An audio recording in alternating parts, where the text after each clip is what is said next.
Yes.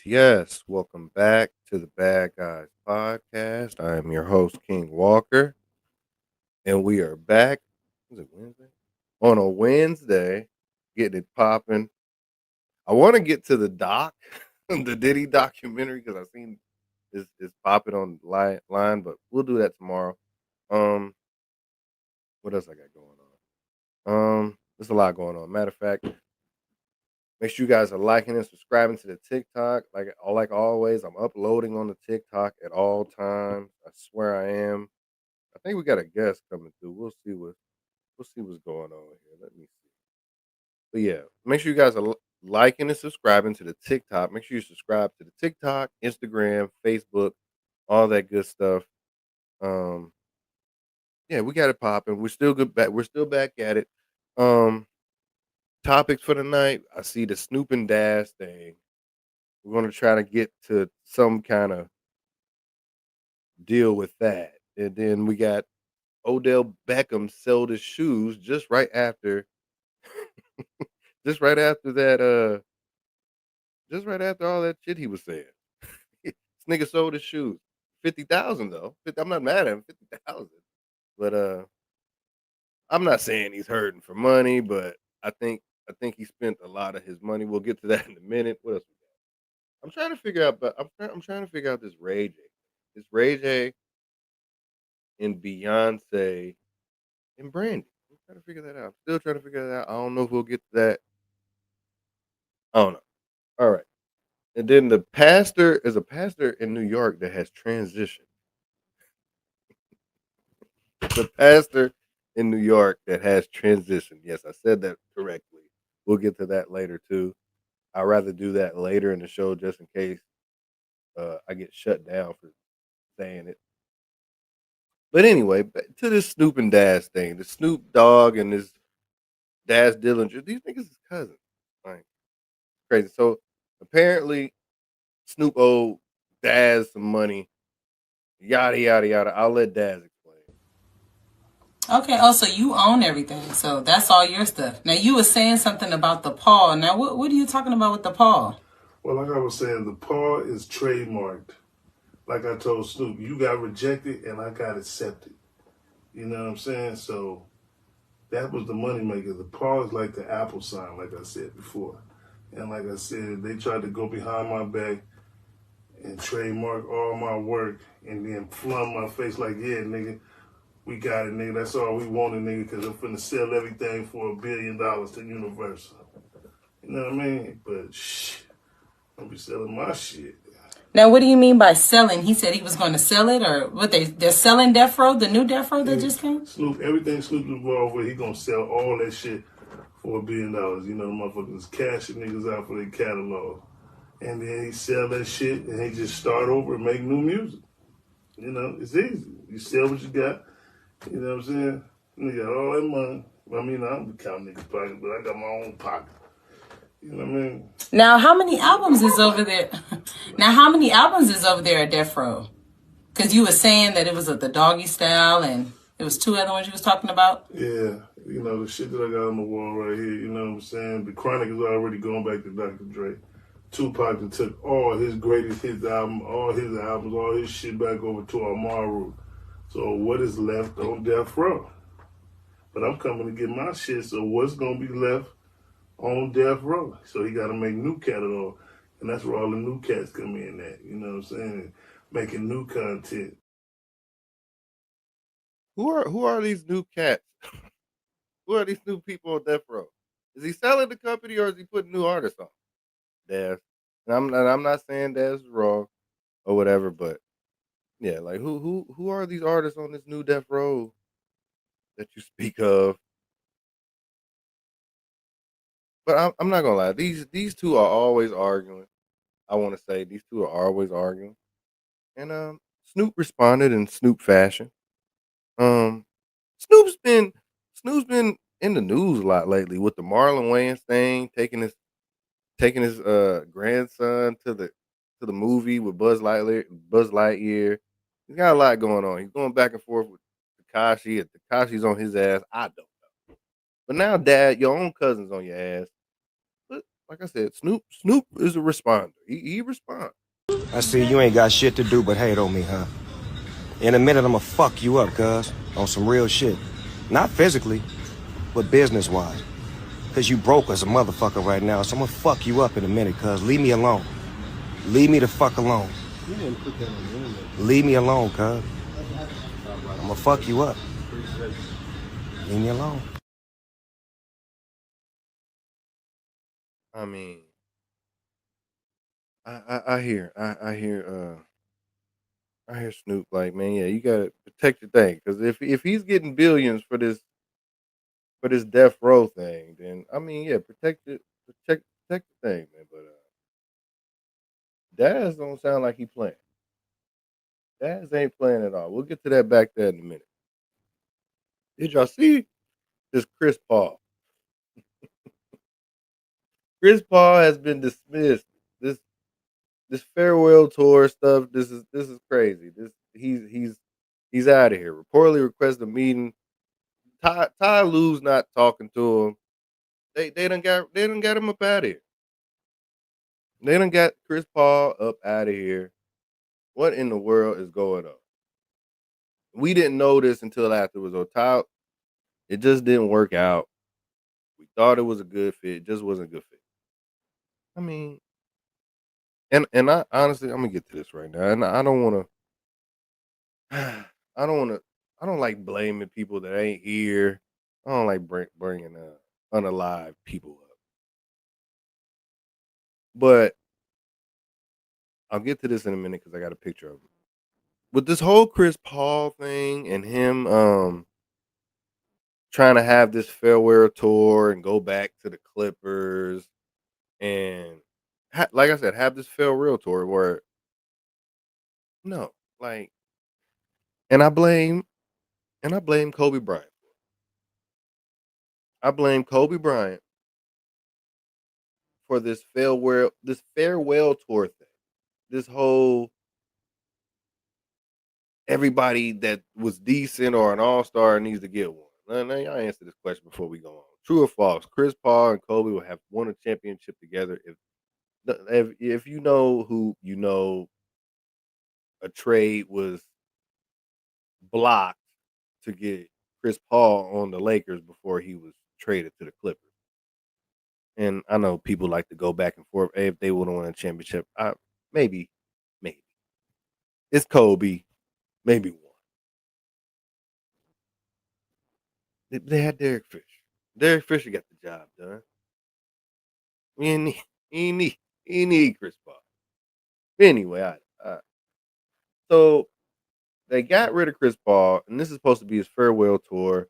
And it looks like he's not getting along with anybody over on the team. And they got him up out of here, as they should. And I'm gonna say overrated. And yes, I am going this far and saying I'm blaming these farewell tours on Kobe. R.I.P. One of the greatest, top 5, top 10, wherever you want to put him. I blame Kobe for this, for things like this, not particularly this thing, but I blame Kobe for things like these farewell tours where people try to do it, like Paul Pierce tried to do it. You see Draymond try to talk crazy to him when he did it. It's only worked for Kobe. It kind of worked for Vince Carter. If you guys got another player where this farewell tour happened and it was successful, you let me know. You let me know. Like and subscribe. Like and subscribe. Let me know in the comments whose farewell tour happened well. And then really Kobe's farewell tour wasn't all that great. It was that last game where he scored 60 against the suspect ass, want to say, Utah Jazz team. You no one can name anybody on that team. You can't name that team record. You don't know who the coach is. I don't want to hear. And I'm not trying to knock the 60-point game, but maybe I am. But I enjoyed it. I remember watching. I remember sitting on the couch. I enjoyed it, but it's things like that that affect these that they try to do now. These farewell. It's my last season. It's my last season. I'm about to go out with a bang. I'm about to go on my team. It worked out kinda for Vince Carter. It worked out for Kobe. It wasn't that great. It was y'all just remember that last game. And no, these farewell tours need to stop, and especially if you're unhealthy. If you're known to be unhealthy, if you're known to be hurt, if you're on your last leg, we need to knock it off. And I'm pretty sure, and I will say this. I will say this before I stop with the Chris Paul stuff. I'll say this. With him being released and they're not liking him and they not wanting to deal with him, and I'm pretty sure he wants to finish the season out. If he wants to finish the season out and possibly get a ring and not look crazy, this is just me personally. If he wanted to finish the season out and not look crazy and compete possibly, I'd say go to OKC. That's just me. If you want to go anywhere, go to OKC. You played there, you played good there. You played there when they was trash and you uplifted that franchise and that team when they weren't that good. Now that they're on top, I mean, it might sound crazy, might look crazy, but you can say that you played a small part or a big part into what's going on now in OKC.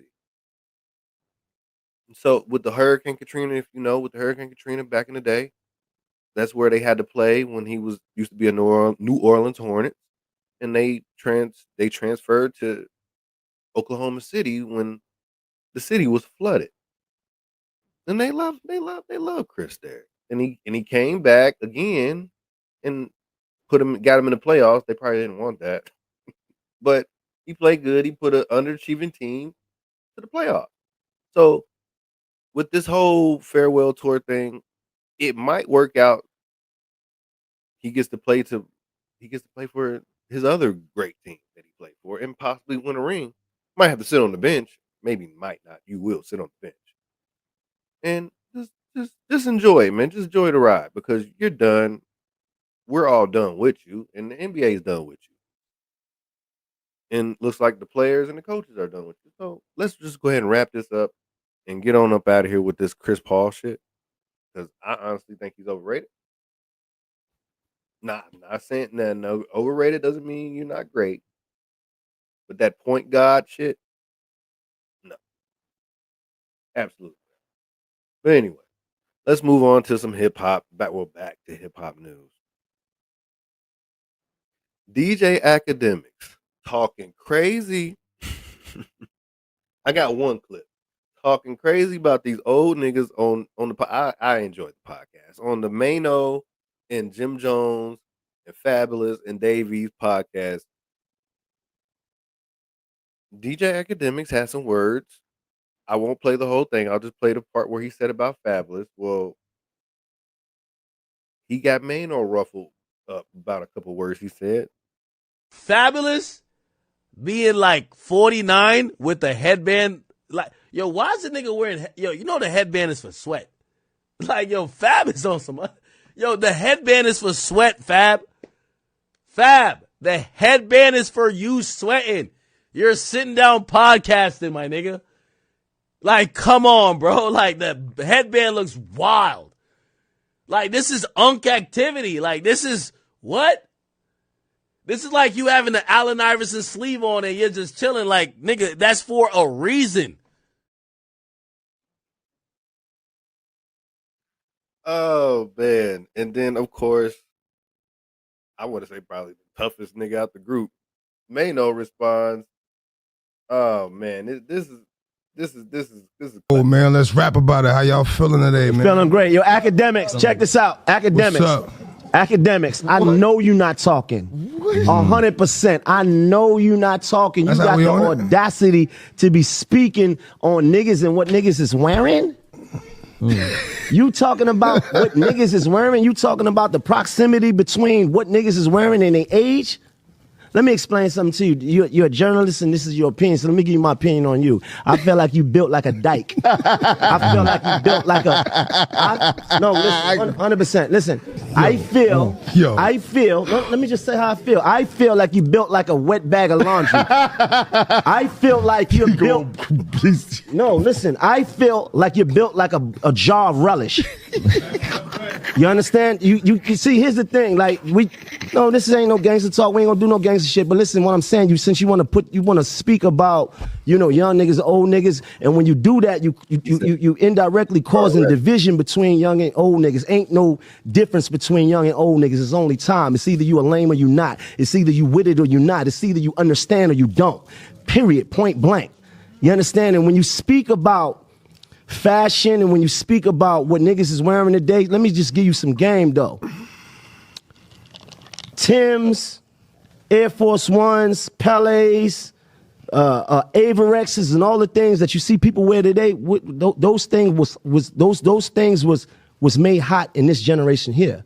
Those are the things that was made hot in the 80s and the 90s, and we made popular. So like, leave niggas out of that. Like you giving it your opinion, and my opinion to you is I think you built like a fucking a woman with 4 kids. Like, what are we really talking about? No. Let me talk though, because this is the problem. Niggas been talking every day. We wake up, niggas is saying shit about us, and we ain't. Yeah. We take the high road every time, but we got to put things in perspective, right?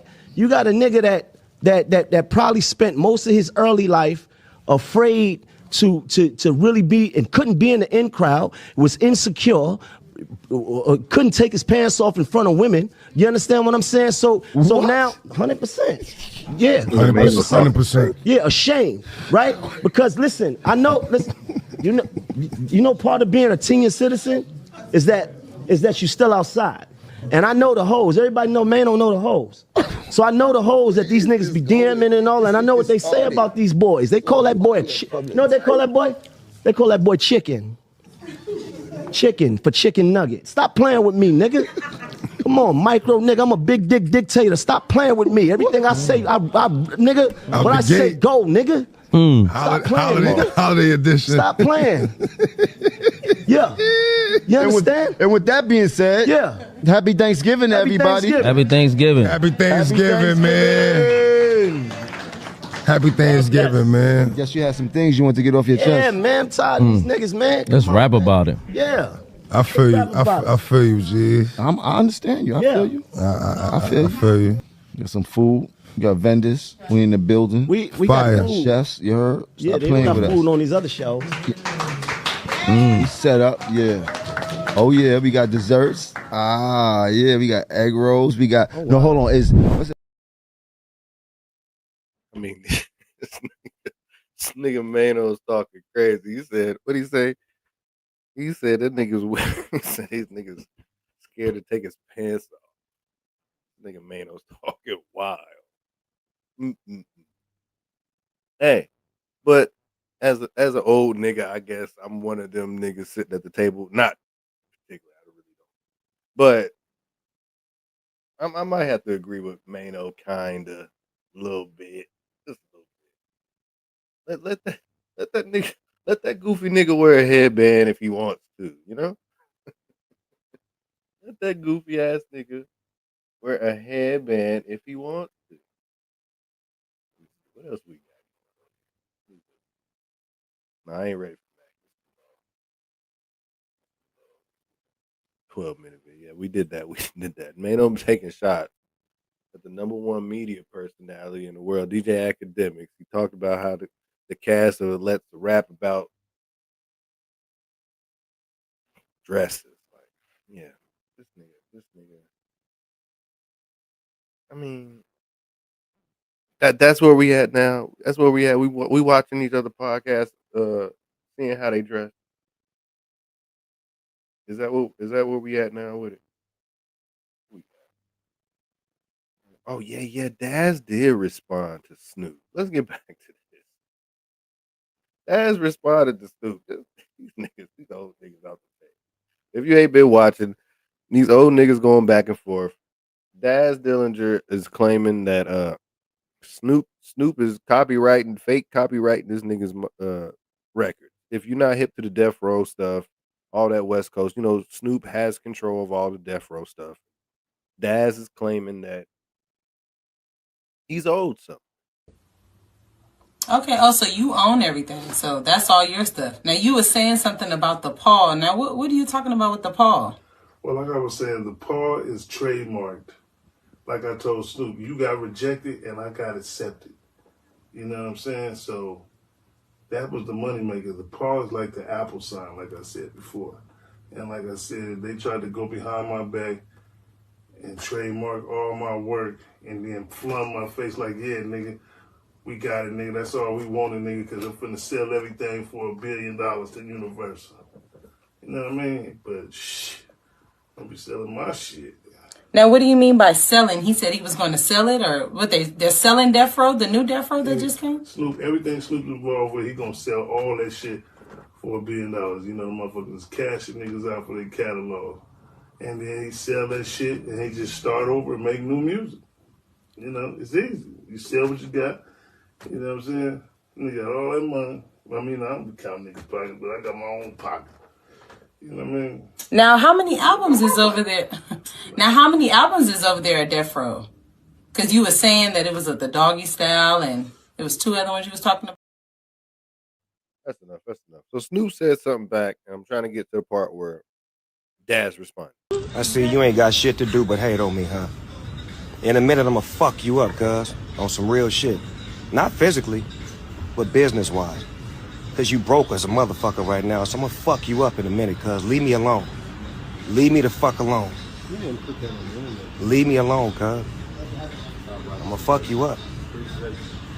Leave me alone. Yeah, so this nigga Daz responded. These niggas is going back and forth at it, and I'm all with it. Let me pull this up real quick where I can see it. You niggas.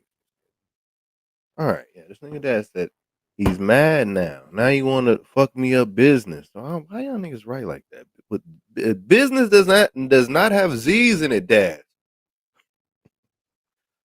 Business wise, by trying to steal everything I own, that's what's on death row. But Forrest, he already said you was broke, so all your money, all your shit is tied into the death row money. Come on, Daz. The label's using royalties to pay his staff. They making more. There's a G in making more than the artists I've sued Suge back in the day.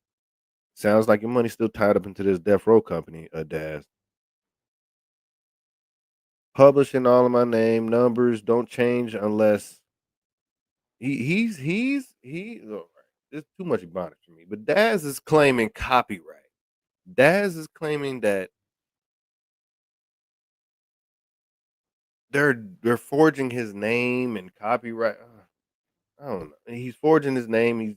Come on, man. That's a lot. That's a lot for $1 billion deal. For $1 billion deal, yeah, you might want to listen to Snoop. Leave Snoop alone. Snoop might be right on this one. You a whole ass nigga. I see you ain't got shit to do but hate on me, huh? In a minute, I'ma fuck you up, cuz. On some real shit. Not physically, but business-wise. Cause you broke as a motherfucker right now, so I'ma fuck you up in a minute, cuz. Leave me alone. Leave me the fuck alone. You didn't put that on the internet. Leave me alone, cuz. I'ma fuck you up. Leave me alone. Hey, I ain't gonna lie, man. That nigga Snoop a whole ass nigga, but Daz, if I was you, I'd leave. I don't think that nigga means business. Now, me, I don't give a fuck. Fuck Snoop. Yeah, but Daz, if I was you, it sound like that nigga got one up on you, bro. Leave that nigga alone. Oh man. Odell Beckham sold his game worn shoe Chrome Heart cleats for $50K just days after saying that 100 million doesn't last long. And now you know we did this episode yesterday. If you ain't heard Odell Beckham saying craziness about money and all that, we played the video. I got the video queued up. I don't, but if you've seen it, you've seen it. It's been going viral. Odell saying 100 million is not enough. I want to say maybe 60 million is not enough to live lifetime. He started talking crazy. Sound like to me he spent all his money. But that's just me. It sounds like Odell has spent all his money and now he's out here selling his cleats for $50K. Now I'm not gonna get mad. It probably doesn't matter how much money I have in my bank account. If I have some cleats and somebody wants to buy them for $50K, I'd probably sell them too. I'm not mad at that. It's the timing of things. It's the time. He said 50. 50,000. Sentimental value. Sentimental 50. Oh, really? Man. I bet 50. Come on, bro. Super Bowl cleats, bro. I'm gonna call Odell Beckham Jr. right now. How much are these though? These. How much these are? He trying to take them all, bro. The black ones is the ones. He can't give them up, bro. Bands? He said 50. He said 50. 50,000. Take it. Oh, really? Man. I bet 50. You pick these up, 50,000. Odell Beckham Jr. himself. Matty Boy, 1 of 1 helmet. No surprise on these. I told him, bro, I don't even got a price for him, bro. Man. How much these are? I don't even know that bit. I'm gonna put this in my showroom. It's for like a display. It's not for sale. Yeah. It's not for sale. Hey, bro, I told him 100, bro. 12,000. He said 12,000. 12,000. He said 12,000. Go ahead, man. Take it. You need it in the showroom. Yo, when you come to New York, pull up with jobs. Say less. All this stuff, I'll just figure out with jobs, because you know. Yeah, bet. Hey, that's all I needed from you, bro. Appreciate you, bro. Appreciate. I hope that boy didn't spend all that money. I hope that boy didn't spend all that money. This nigga Ryan Clark tried to save him. This nigga Ryan Clark tried to save him. I've been hearing people weigh in on what Odell Beckham Jr. said about a $100 million contract on our show. And I get it. With this age of social media and podcasting, it's good to incite people. It's good to enrage people, to get them to interact with you and to feel like you're right. But we got to think about rationale and logic and context. Odell Beckham Jr. wasn't saying that you should get a $100 million contract and that means it's okay to blow it. It's okay to be irresponsible with it. What he was saying was, when you sign a $100 million deal, you don't actually get $100 million in your palm to spend on you. Now, there's the context of it being tone deaf because there are people who will never make $100,000 in a year, much less have a $100 million contract. There are people who are laid off, people who are fired, people who can't take care of their families on the sacrifices and the work that they put in because they can't make enough money. But he's speaking from his perspective, a perspective of talent, of work ethic, of discipline that earned him those blessings. And what he's saying is that when you sign a $100 million contract, after New Jersey state taxes cut into it, after federal state taxes cut into it, then it is truly only $60 million, which is more than enough to live off forever.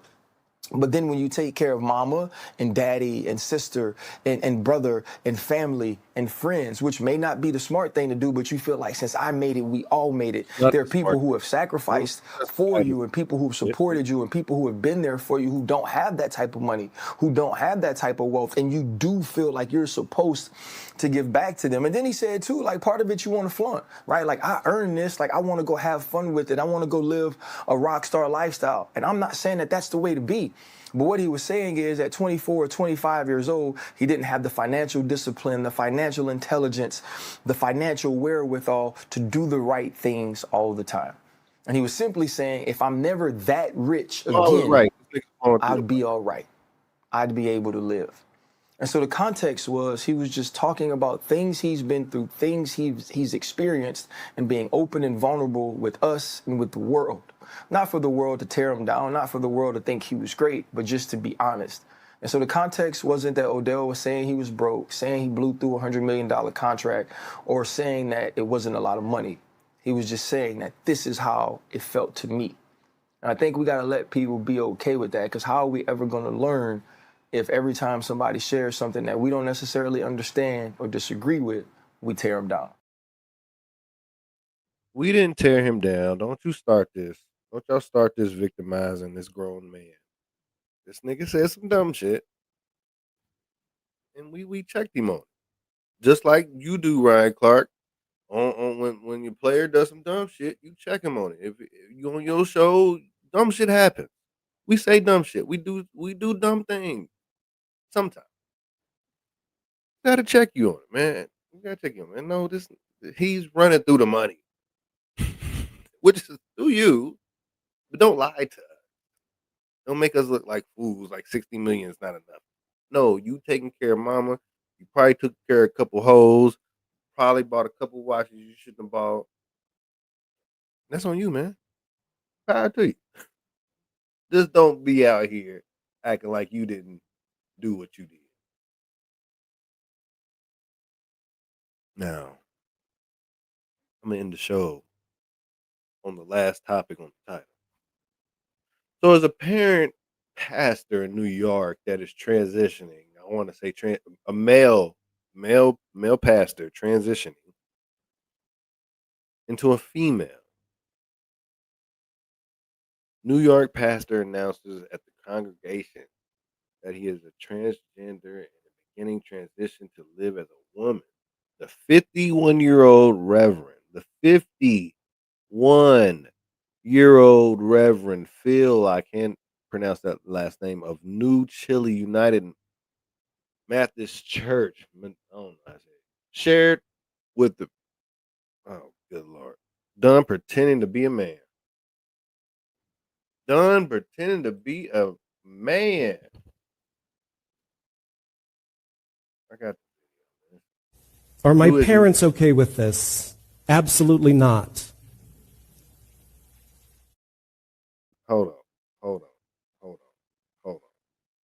You 51 years old. Why are you talking about your parents? Are my parents okay with this? Absolutely not.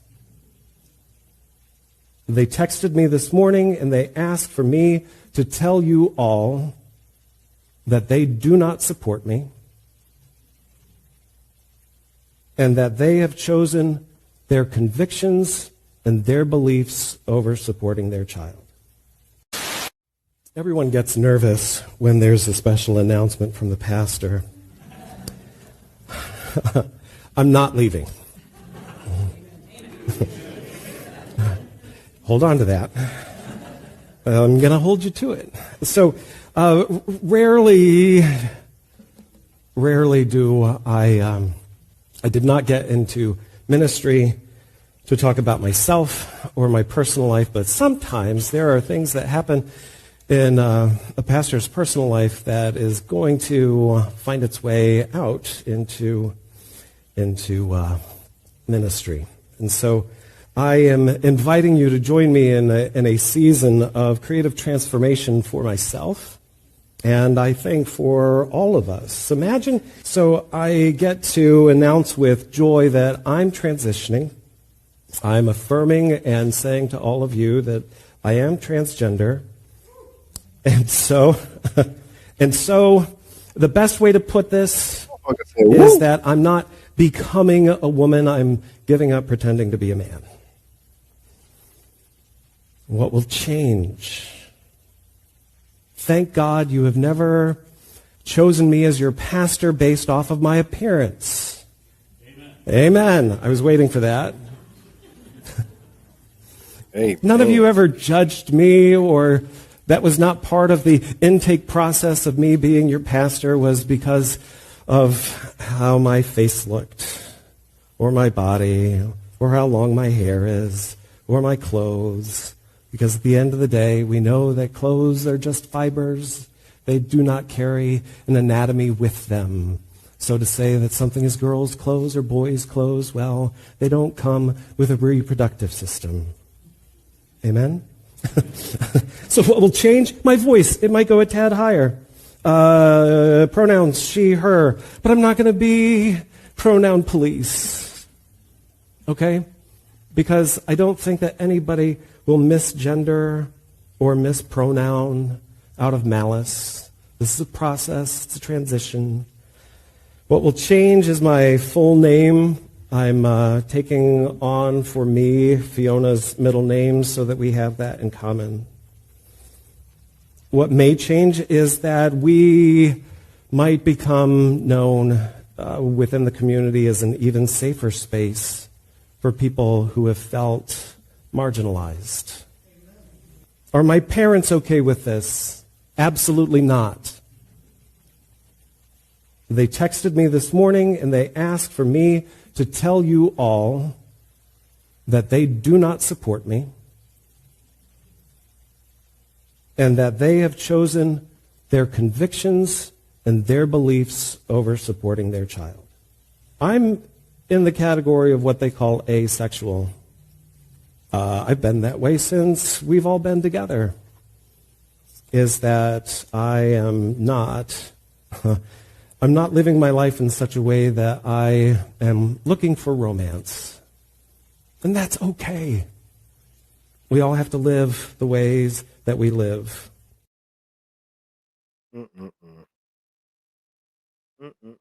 I'm not going to say too much, but I will say this. I feel like this,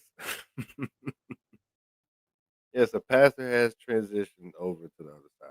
He's picked up a dress, yes. I will say this. This is probably a few you watch. This is a good opportunity for the people that don't believe in God to say, see, God ain't real. You know? I feel like this is an opportunity for those type of people to just jump out. I know a few that's watching right now, maybe at least one or two. This is a good opportunity for you to come out and be like, oh, see, God ain't real. No. I don't. That doesn't mean that. It doesn't mean that. Not saying I'm saying he is or not. I'm just saying that right there doesn't mean that. I don't know what he's got going on. I don't know why he waited to 51 years old to do that. But these old niggas be tripping. Diddy. We'll get to that tomorrow. Diddy. Academics riding on these old niggas. I might play this again. I'm gonna leave Odell alone though. Snoop and Daz, these are old niggas fighting on the internet. Yeah, I might play this DJ Academics thing again. It was pretty fun. Yeah, let's run it back. All right, so DJ Academics talking crazy about these old niggas on this podcast. And it's a pretty good podcast. I like the whole Maino and Fabulous thing. It's pretty cool. But you know, DJ Academics has some craziness to say. If you missed it earlier, we'll play it again. Fabulous being like 49 with the headband. Like, yo, why is the nigga wearing, you know the headband is for sweat. Like, yo, Fab is on some, yo, the headband is for sweat, Fab. Fab, the headband is for you sweating. You're sitting down podcasting, my nigga. Like, come on, bro. Like, the headband looks wild. Like, this is unk activity. Like, this is what? This is like you having the Allen Iverson sleeve on and you're just chilling. Like, nigga, that's for a reason. Yeah, so I'm not gonna lie, nigga. This nigga Maino went hard in the paint as an old nigga should, as he should, holding it down for his side. Old nigga Maino respond. I'm not gonna lie, that this coat that Maino has on it's pretty fly. Oh man, let's rap about it. How y'all feeling today, man? Feeling great. Yo, Academics, check this out. Academics. What's up? Academics, I know you're not talking. 100%. I know you're not talking. You got the audacity to be speaking on niggas and what niggas is wearing? You talking about what niggas is wearing? You talking about the proximity between what niggas is wearing and their age? Let me explain something to you. You're a journalist and this is your opinion, so let me give you my opinion on you. I feel like you built like a dyke. I feel like you built like no, listen, 100%. Listen, I feel, let me just say how I feel. I feel like you built like a wet bag of laundry. I feel like you're built. No, listen, I feel like you're built like a jar of relish. You understand? You see, here's the thing. Like, this ain't no gangster talk. We ain't gonna do no gangster shit. But listen, what I'm saying, since you want to speak about, young niggas, old niggas, and when you do that, you indirectly causing division between young and old niggas. Ain't no difference between young and old niggas. It's only time. It's either you a lame or you not. It's either you with it or you not. It's either you understand or you don't. Period. Point blank. You understand? And when you speak about fashion and when you speak about what niggas is wearing today, let me just give you some game though. Timbs, Air Force Ones, Pelés, Avirexes, and all the things that you see people wear today, those things was made hot in this generation here. Those are the things that was made hot in the 80s and the 90s, and we made popular. So like, leave niggas out of that. Like you giving it your opinion. And my opinion to you is, I think you built like a fucking a woman with 4 kids. Like, what are we really talking about? No. Let me talk though, because this is the problem. Niggas been talking every day. We wake up, niggas is saying shit about us, and we ain't. Yeah. We take the high road every time, but we got to put things in perspective, right? You got a nigga that probably spent most of his early life afraid to really be and couldn't be in the in crowd, was insecure, couldn't take his pants off in front of women. You understand what I'm saying? So now 100%. Yeah. 100%. Yeah, ashamed, right? Because listen, you know part of being a senior citizen is that you're still outside. And I know the hoes. Everybody know Maino know the hoes. So I know the hoes that these niggas be DMing and all, and I know what they say about these boys. They call that boy you know what they call that boy? They call that boy chicken. Chicken for chicken nugget. Stop playing with me, nigga. Come on, micro nigga. I'm a big dick dictator. Stop playing with me. Everything I say, nigga, when I say go, nigga. Stop playing, nigga. Holiday edition. Stop playing. Yeah. You understand? And with that being said, yeah. Happy Thanksgiving, everybody. Happy Thanksgiving. Happy Thanksgiving, man. Happy Thanksgiving, man. Guess you had some things. It's always good, man. You keep it player, go back and forth. You hear Maino say, I don't know gangster shit. I don't know gangster shit. Like, I'm not mad at the response. He said, Maino even said, I don't know gangster shit. He said, let him speak his mind. That's how we supposed to be able to go back and forth. And we should be able to keep it like this right here. It's fun. It's fun. It's entertaining. Keep it just like this. Oh man. These passes transitioning. I think we done. I think unless we want to do the Max Kellerman thing. We did the sports thing. We can do the whole Max Kellerman thing. I guess I'll give it a little bit of time here.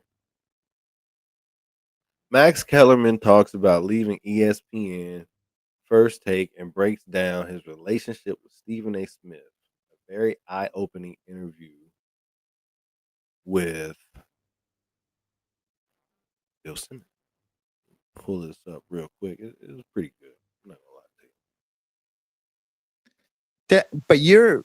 But Stephen A. you're in a relationship with where you're doing a show together for how many years? 4? 5 years. You're with this dude every day. Seeing him in the mornings. You do commercial breaks. You're hanging out. Sure. And then the show ends, or the show ends with you, and he moves on with other people. And then, and I should say I like Stephen A. and I've always gotten along with him. I didn't love how he handled the aftermath of you leaving, where it's basically like, I told you the show would be better. I just thought, because I think you're really talented. Now, you and I have known each other for a while. Whether it meshed as a show perfectly, I don't know the answer to that, but I just didn't think that was the right way to handle it. If you're doing a debate show and you're a competitive person, yeah, why would you want me as a partner? That's bad. You want to go 15 rounds every day with Muhammad Kellerman? That's just bad. It's embarrassing, So you think that was part of it? He didn't want to put the time in? Or like just want a different type of show? What's your take looking back 2 years later? I don't think it has to do with put the time in. It's a debate show. You're ready to roll on all topics. You want to if you're, I have an idea. This is what I want to put on TV. I want to spar Bud Crawford every day for 15 rounds and I want everyone to see it. Eventually, you're going to say, I don't want to do that anymore. And you bring in some other people in a rotating cast. Yeah. That's one aspect of it. There are others. In other words, that's what I could tell you from my point of view. Yeah.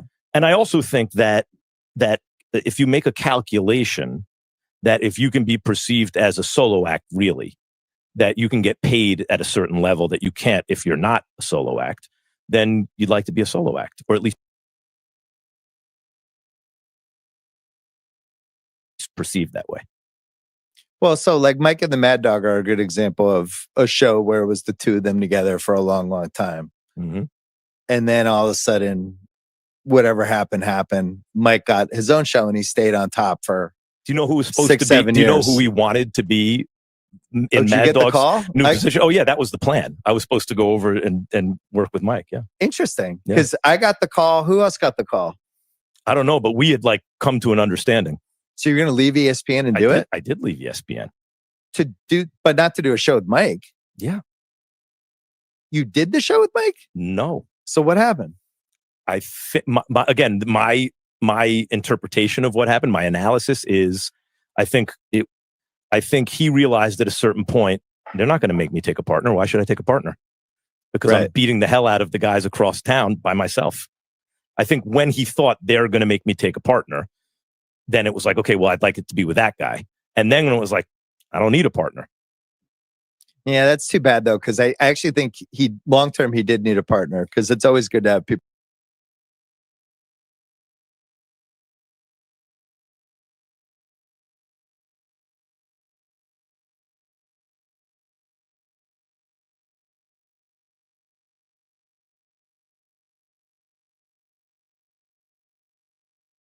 To play off of.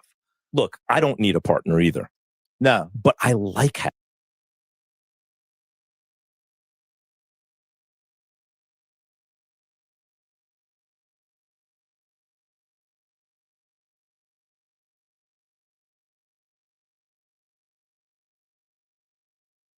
Look, I don't need a partner either. No, but I like having one because I find conversations more interesting than just talking into the wind, you know? So over the years, you had Brian Kenny. Yeah. Jim Lampley, Marcellus Wiley. Marcellus for a while. I had great partners. And in fact, I've become good friends with the people I work with because. So basically, he had to get you out of here to get to the bag. He had to get you out of here to get to the bag. And, and then, like I said, it's easier to make. You can make more money by yourself. Stephen A. Smith got you out of here to get to the bag. And I'm not mad at him. And like Max said, I don't need a sidekick, but it's better to have someone right there to go back and forth. Bill, you know better than anybody. We're getting away with it. If you're in this business, you're getting away with it. Shh, we're talking about sports. Right. And like you'd be doing this anyway. Come on. It's your job as a guy, like an average American guy. It's your job to follow sports. It's like literally what you have to do. You have no choice in the matter, right? You got to find out what's going on. And so how to make that experience even better? Hang out with your friends and talk about sports, right? Like, why would you not want to do that? It's interesting because Stephen A. was the one partner I've ever had over like years. Yeah. Where I didn't feel like a relationship was really forming. And I like to go to work and you know. You could feel a little bit watching it. And it was hard to tell how much of it was theater and how much of it was like, oh, these guys just don't get along in the same way, or whatever you feel about who you're working with and what the situation is.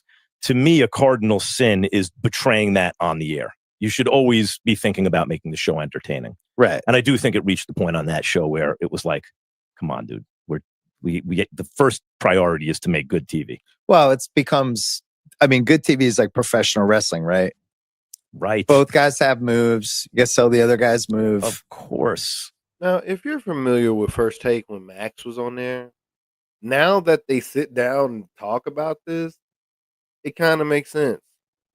All of it kind of makes sense where, you know, Stephen A. has the group now where he has the group of panel.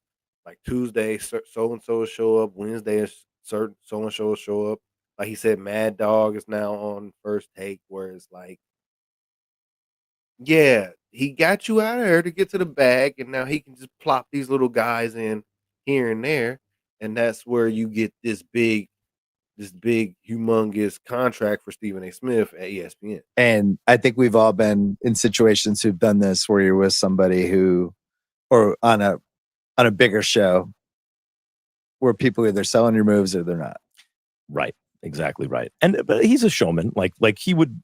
I never had to worry about when the little red light came on that it wouldn't be a show, but it would be like you don't want to be undermined. You know. Is that a fun show to do? Like, did you like doing, what was it, 2 hours a day of just 5 days a week of having to react and just be like prisoner of the moment stuff? The issue with that show is this. What is a hot take? A hot take is a counterintuitive conclusion that on TV, you're going to just state your conclusion. You do analysis about a subject. You come to a conclusion that's counterintuitive. So when you say it, people will be like, what are you talking about? Give me 90 seconds. I'll explain it to you. Oh, at least he has a point of view. If there are 12 topics a day and you have 12 hot takes on those topics, because by and large, there's a consensus about sports. This guy's good. This guy's not as good. Whatever it is. This team is in the right direction, the wrong direction. Whatever it is. The consensus is usually correct, right? Yeah. Sometimes, some small percentage of the time, in fact, what everyone thinks is not true. If you have a counterintuitive conclusion about every topic in sports every day, you are insane. Like, Skip Bayless is very entertaining, and I always enjoy my interactions with him privately. Yeah. He's insane, right? Like, you can't, you 12 hot takes a day? Unbelievable, right? Right. You've come to 12 conclusions that go against the consensus every single day that you're going to... But Stephen A. has no hot takes. Stephen A. almost never, I can't think of any counterintuitive conclusions that he ever reaches. That's not his job on the air. His job is to be the big reactor to a counterintuitive conclusion. Reactor. Just... he's there to hear the crazy conclusion that his partner has come to and actually be the everyman with a loud voice. Like, you are crazy, right? And do it theatrically. So there's a lot of pressure on his partner to come up with a counterintuitive conclusion. Now, is that a shot at Stephen A. Smith? Is that a shot? I don't know. I don't know if that's a shot or not. I'm trying to figure out what these white boys trying to do right now. I'm trying to figure out what these white boys try to do right now. And then and he brings up Skip Bayless. It's kind of a weird time because he brings up Skip Bayless, and didn't they just have dinner? Skip Bayless and Stephen A. Smith. I'll bring that up in a minute. Conclusion about everything. Now, how do you do that? Well, you're just making it up. You're doing it for TV. No, what you do is you take a topic, and a good producer will start to drill down on the topic and say, okay, so you agree about this. So Mahomes is a great quarterback. But what does he do well and what does he not? And you keep going down until until you get a divergent opinion. Well, actually, I think he is good at this. No, I think he's good. No, actually, the most important player on that, we both think this is going to win. This team's going to win the championship. We both think this is why. Drill down. But no, actually, the key player is, other than the superstar, is this guy. No, it's that guy. Actually, Draymond Green is the second most important player on the Warriors, right? He's actually the pick and roll partner who does all the dirty work. Victor Wembanyama is the best player in the NBA right now. There you go. There's a counterintuitive conclusion. Yeah. But you keep digging until you get a divergent opinion, and there is your argument. But there was a lot of pressure on that show. Like Stephen A's opinion will not diverge into counterintuitive almost ever. So his big take will be, but he'll deliver it theatrically, is Steph Curry is the greatest shooter that God ever created. Who does not know this? Yeah. Everyone knows this. A counterintuitive take would be, actually, you know who the best shooter on the Warriors is? It's Klay Thompson. Because when I'm making this up. I don't believe this. I thought it was Steph. But because when you say greatest, you have to talk about high leverage moments too. And I have more confidence in Klay hitting a high leverage moment 3 than I do Steph. Something like that, right? You have to, that will never happen. So there was pressure on that show for me to keep digging until you hear something you think is crazy. This is the perfect example of what you just said. Jalen Brunson is the best Knick of all time. There you go. Do you believe that? No. Okay, then you can't say that. It's arguable though. But you have to keep digging until you find the thing that Bill Simmons thinks is But actually I'm saying true. on those shows, Yeah. if I say that in a Right. production meeting, they're like, that's amazing. They'll go That's nuts. But segment 2, let's but you do it. should not say the thing you don't believe. You should stick with, and that's so the difficulty with me on that show was it was a lot of work to keep digging until I said the thing that I believed that would also get a reaction. But on top of it, they're telling you Cowboys, Lakers, Knicks, Yankees, like it's all the big teams for good reason. over and over again. That's the red meat. You fish where the fish are. Like right now, the Cowboys having a little run. It's perfect because it's actually reasonable to talk about them. I remember when I was doing Countdown, they're trying to make us lead with the Lakers all the time because that's coming from Bristol. Of course. Lead with the Lakers again. It's like, well, can we lead with Memphis? They just traded Rudy Gay and the team's better. I would It's tell a really you no. interesting first Do not lead They're with like, no, Memphis. Yeah, so the back and forth, I wouldn't say it back and forth, it's the time. Because didn't these, if you know the history, Skip Bayless and Stephen A. Smith were just caught having dinner, chilling. So when I first seen it, I didn't think they just hanging out. But now I'm starting to think these guys are setting up a reunion. I could be wrong, but these guys could be setting up a reunion. My brother, Stephen A. and I and Ernestine's his wife, had dinner last night in Beverly Hills. Great to see him, catch up, talk past, present, and future. Is this all part of a plan to get these guys back together? Maybe not just them two, all three of them. That'd be smooth because you got the whole inside the NBA on TNT. So why not have the classic first take with Skip Bayless and Stephen A. Smith with a potential Max Kellerman at some point? Are we setting that up? Is that a possibility? And with the guys that they already got on there, it could be a potential setup. Stephen A. Smith is good at that because as soon as Shannon was off Fox, what did he go do? I won't say Stephen A. What did they go do? They went to go get Shannon. Shannon screwed it up. Skip's turn. Make sure you guys are liking and subscribing. Liking and subscribing to the podcast on YouTube, Spotify, Facebook, TikTok, Instagram. Got them all at this point. We're rolling. Make sure you guys are liking and subscribing. I got to get out of here. I'm starving. Make sure you guys are liking and subscribing though. You got past episodes, future episodes. Like I said, we'll get to the Diddy doc tomorrow. What's something else we're going to get to tomorrow? Eminem versus DMX. I got some videos of saying these guys got into a rap battle. And I won't say who came out victorious. It's stories about DMX rapping, freestyling and rapping, battle rapping against all these guys, and he won. I'm hearing some stories about this. Eminem versus DMX tomorrow. I got you guys. Make sure you guys are liking and subscribing. Bad guys out.